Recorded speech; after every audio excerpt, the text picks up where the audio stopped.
Okay, tonight's a Living the Dream night. We got a bunch of cool people here, right? Right? They're crazy cool people. They just came, they wanted to see me get eaten alive. But I brought Sal. I got Tim, the man. He's the one that actually bred the snake. Not really, just a joke. But he actually put the man.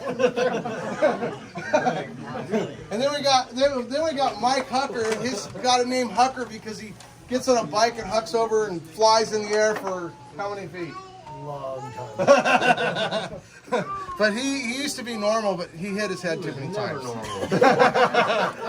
He actually, the only job he ever had in his life, his bike got stolen.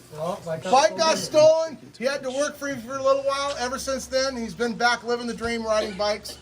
Why play with snakes? You're better than mom. So, here we go. So now, I have no idea how this girl's going to act. The good news is, look at that. She's already given us one egg without a war. Sal here breeds all kinds of snakes too. He has a lot of cool retics, and he's actually in town from the show. Do you pull yours apart?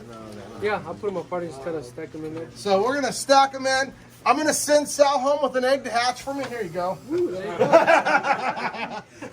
Hey, they might, maybe not. He might figure out a way to get the genes out of that and pass me up again. I thought I'd have some fun. Anyway, so she laid a lot of eggs. It doesn't look like it because she's kind of zigzagged over it. So as soon as I get control of her, I'm going to go ahead and let you guys kind of come in a little bit closer. But look, check it out. So, come on, girl. Come on. So I would normally not touch her in the nose, but I can tell she's not going to do anything too crazy. So I'm going to work her back. This is actually a multi-generation captive-born snake. Doesn't mean she's going to be nice, but it looks like she's going to be really nice. So I pulled the clutch yesterday and pulled the clutch 2 days before that, and they were both really nice. Actually, one was crazy, one was nice. So I'm going to just kind of unhook her here. She seems like... Tim, what do we got here? They're just recall. Okay, we got a snake. Tim's being a smart aleck guy. So what do we got gene-wise here? Purple sun tiger motley.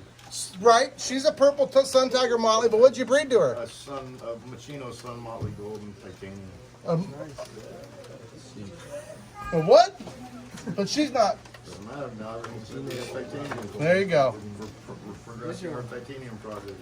So this is a forward plan to make our titanium project a little bit further with a bunch of crazy snakes to cut backwards. So sometimes we have to go backwards to go forward, and this is a little bit of a backward clutch to make some really cool forward things that we're working on that we have special females for. She's not giving it up, but she's not being at all a problem. Yeah, look at that. She's being fabulous. This is about as good as it gets. Every day I check There we go. the box to try to smoke my face. She likes me. Tim's not so much. No. We don't grab our snakes ever. Even if they're crazy, we never grab the snakes. We let them do their thing, and it's just the way I do it. It's just different than a lot of people. So you can pull them a lot of different ways. You can actually grab the snake and remove it, but I like to not have the clutch roll around at all. And she laid her clutch a little bit funny, so these eggs are a little bit twisted. And I'm gonna get her off here. Now that's an infertile egg. You can see it's got two little nipples on each end. And the funny part is when you squeeze it, look at that. It looks fertile almost again, but it's not. So all these other eggs, they have like a leather case on them because what they do is they keep growing through their whole period of the, she's like, nope, you're not doing it. And the eggs aren't perfectly stuck together, so I want to get the roll-arounds to make sure they don't roll around, and I can keep the angles of where they are. That one there might have been a rolled over one, but I'm not gonna.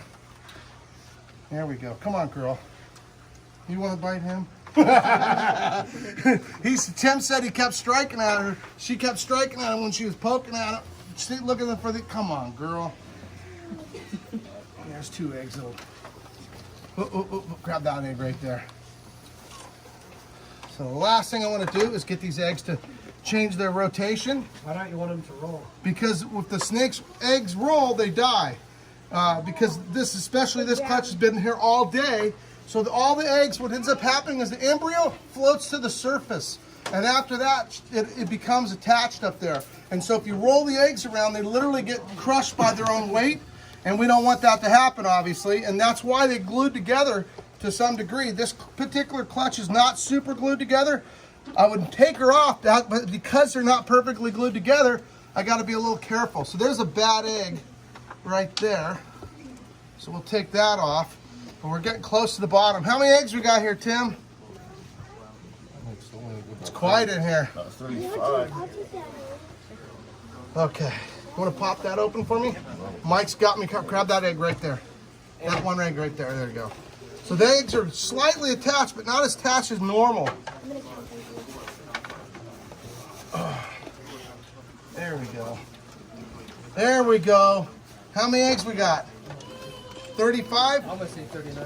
39. Sal says 39. I think that's a pretty good guess. Whoa. Come on, girl. Okay. There we go. Now, don't try this with a fresh wild-caught retic stealing her eggs. You're going to bleed bad. I bet the whole time Sal's going, what's he doing? Oh, yeah. That snake's going to kill him.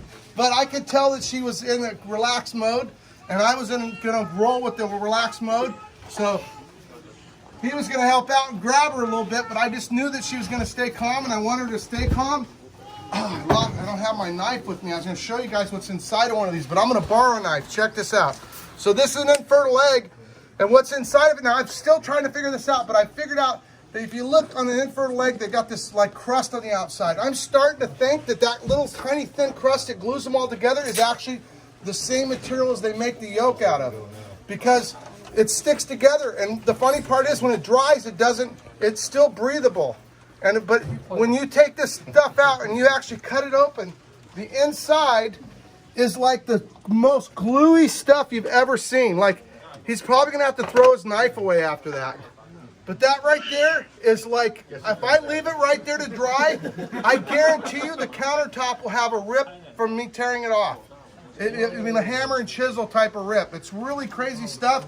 And so I'm kind of thinking that this thin stuff might even be like the ovary ducts actually created as it comes out. But anyway, so we got a pretty good clutch of eggs here. Let's see how many eggs we got here, Tim. Does that mean my boss gets me a new knife finally? Ah, I gave you a good one. What'd you do to it? I worked hard with it. Destroyed You it. hardly worked with it, you said?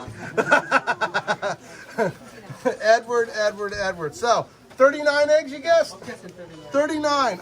We thought it was going to be more, but I'm going to say pretty darn close. What do you got there?